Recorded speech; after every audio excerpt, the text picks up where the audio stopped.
What's happening? MC Marcus Chapman here, ready to discuss the first show in the MC25. MC25 is the countdown of the 25 shows I feel best represent what I brought to the radio business. And we're going to count them down 25 to 1. I'm posting a new video for each show talking about what was going on before, during, after, whatever the case may be, and why I picked that particular show as significant. Before I go into show number 25, I want to acknowledge two shows I did actually earlier this year in 2017 that they don't really fit the criteria for the MC25, but I had so much fun doing them, so I got to at least acknowledge them. And they were done February 10th and February 17th, both Friday nights. They were called Live at Truth Nightclub and Live at Truth Nightclub, the sequel. Truth Nightclub is a club in Dallas. It was kind of geared a little bit more towards the older demo. And the shows were done as live broadcasts on KSOC, which was Boom 94.5, but has now just changed to Magic 94.5. And so I was on Boom at the time, and I happened to be hosting the afternoon show. I actually got passed up for it, but due to some different circumstances, I ended up hosting it anyway for about 3 months, from like mid-December to March 24th. So in February, they had already been doing live broadcasts on the station from the club on Friday nights and Saturday nights.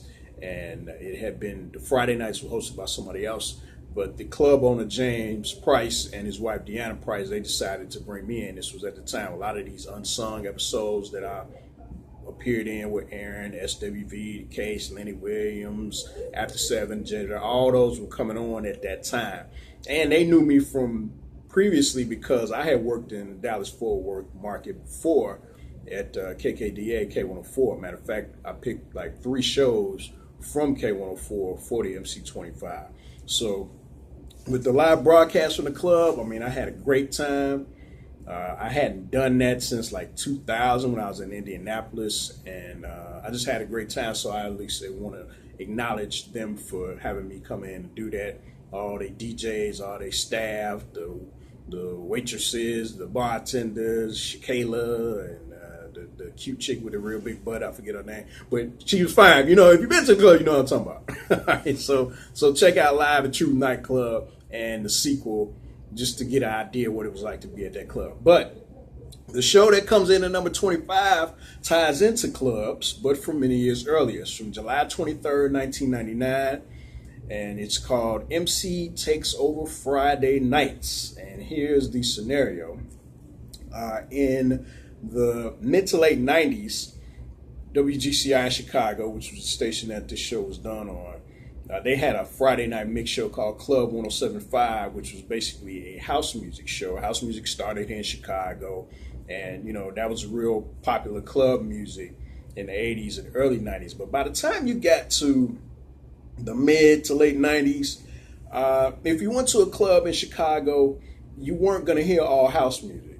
You know, and by 1999, you know, you were hearing some hip hop. You would hear a little bit of house, but not really. You would hear what we call ghetto house tracks, and you know, a lot of R&B, danceable R&B and stuff. So you would hear some reggae mixed in. You know, it was a mixture of different styles of music. So what WGCI programming decided to do, which was Elroy Smith was the program director, music director, and APD was Jay Allen.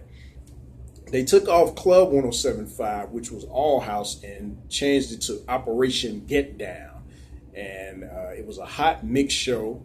DJ Kelly G did the mixes, and it debuted on June 4th of 1999. It was Friday night. I know it's June 4th because my birthday is June 5th. The night of June 4th, myself and Dr. Love, we were doing a Saturday night show together at that time, and we did a photo shoot that night with a cat named Ronnie Wilson, Picture Man Ronnie. Shout out to Ronnie for the pics. A lot of them are in these clips that I posted on YouTube of me and Doc and some of myself as well. And Sam Silk was the host, and Kelly G did the mixes. And Sam hosted the show from June 4th up until July 17th, or July 16th, rather. And he got hired to go to Cleveland to work at WZAK to do afternoons there. And at the time when Sam was hosting it, I was actually coming on after him. I had a show called The After Set that I started doing in March of 1997, overnight, Friday night going to Saturday morning. It was like 3 to 6. And that was the first weekly show I ever had in professional radio. And I had used that to build my skills. And by the time we got to October 98, I started working in prime time Saturday night, 6 to 10 with Dr. Love. And that was a hot show. So, and they actually passed me up for that at first. And then like 3 weeks later, I ended up being the host. So I had, me and Doc had probably the hottest show on the weekend on WGC at that time. And then when they started the Operation Get Down, that was new. So when I took over for that show, that's when I kind of became, I became the top weekend personality on the station, and maybe the hottest dude on the station, if not the top or the hottest, definitely one of them. And what ended up happening is this particular show, July 23rd, 1999, this was the first show. That's why it's called MC Takes Over Friday Nights. And during the time where I was just doing Saturday night and doing the after set, we were also hosting a party every Saturday night, the biggest party in Chicago for African Americans, for the hip black crowd. It was at the River West Brewery, which we were calling Club Sugar Hill. It was promoted by Club Net, which is a group run by Teddy Gilmore, and it was Steve Leak and a couple of other cats who were involved in it. And they started throwing the party every Saturday night. They brought in myself and Dr. Love as hosts in December of 98. They brought in Rick Party in February of 99. And then at a certain point, Sam Silk was even one of those. So we had 4 hosts at the hottest club. And I had the least amount of club hosting experience at the time.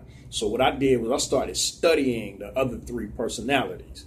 Because initially when we were hosting the club, we were just there, just kind of on the floor, on the mic a little bit. And then they changed it and it got a stage. So we ended up being on stage. So while we were on stage, I didn't want to just be up there, looking silly. Because I didn't really, know what to say on the mic besides something about the station and my name. And to be honest with you, I was more interested in going through the crowd, meeting the women.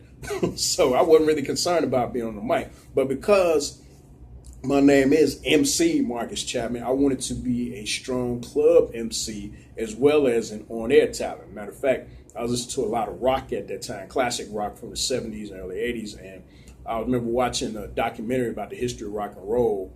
And Brian May, the guitar player from the band Queen, they know for We Are the Champions, We Will Rock You, that they play at all the sports shows and a lot of other great classics. Another one, Bites the Dust. He said that in the 70s, the bands at that time were great at being in the studio, but they were also able to recreate what they did and do great live shows. And the 2 skills became kind of parallel to each other. So that's the approach I started taking to hosting parties. And eventually I became a really good club host. I learned how to do something that you would never do on the radio, which is talk in between the lyrics to the songs. So like when Vince Adams, who was the DJ upstairs, downstairs you had Ron True and Dave Boone, you had DJ Vince Adams upstairs at the club.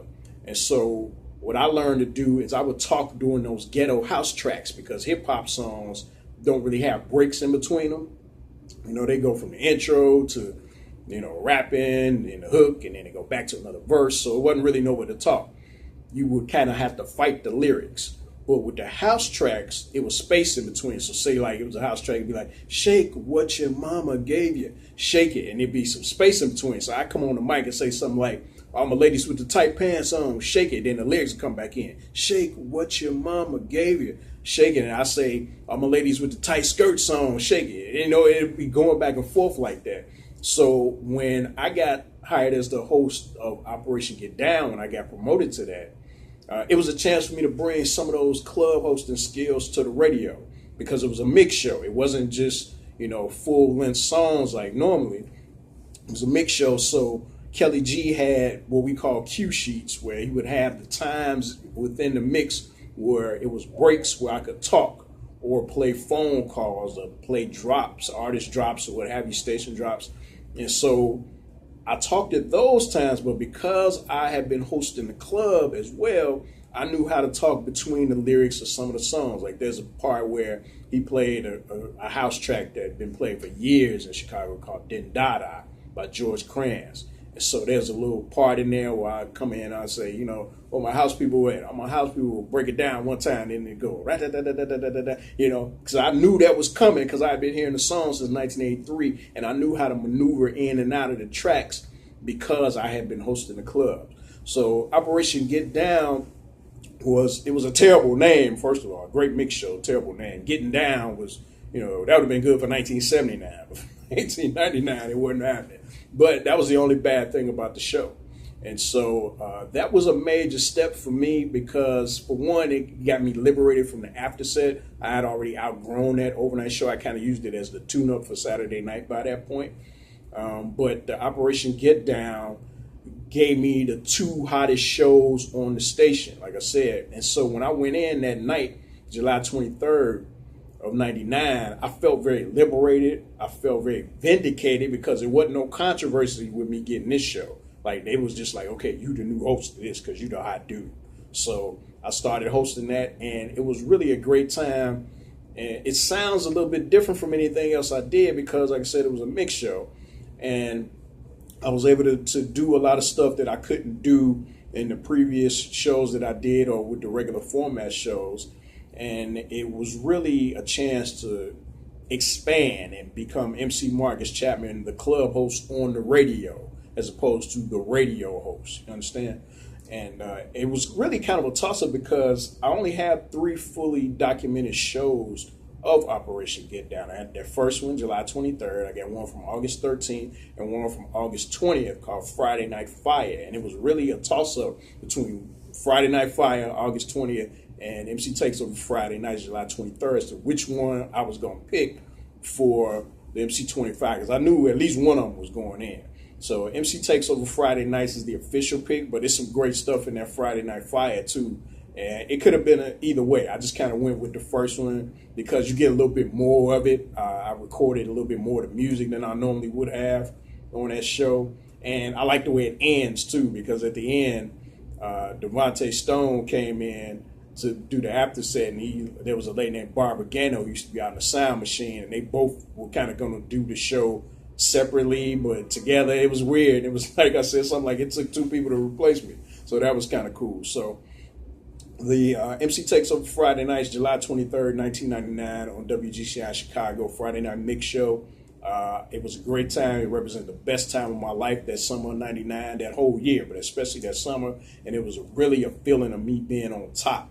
So I had to pick that show, at least one. Really the one I wanted to pick was the second show, which was July the 30th, but I don't have the full recording of the show. I had it at some point because I got about 6 minutes of it scaled down, and I used that tape to get the job that I got hired for in Indianapolis a couple months later. So I had it at some point, and somehow I got lost, but and it has a great intro, so that clip is on YouTube as well. It's just not a full-length show, so I didn't pick it for MC25, but you can check that out as well.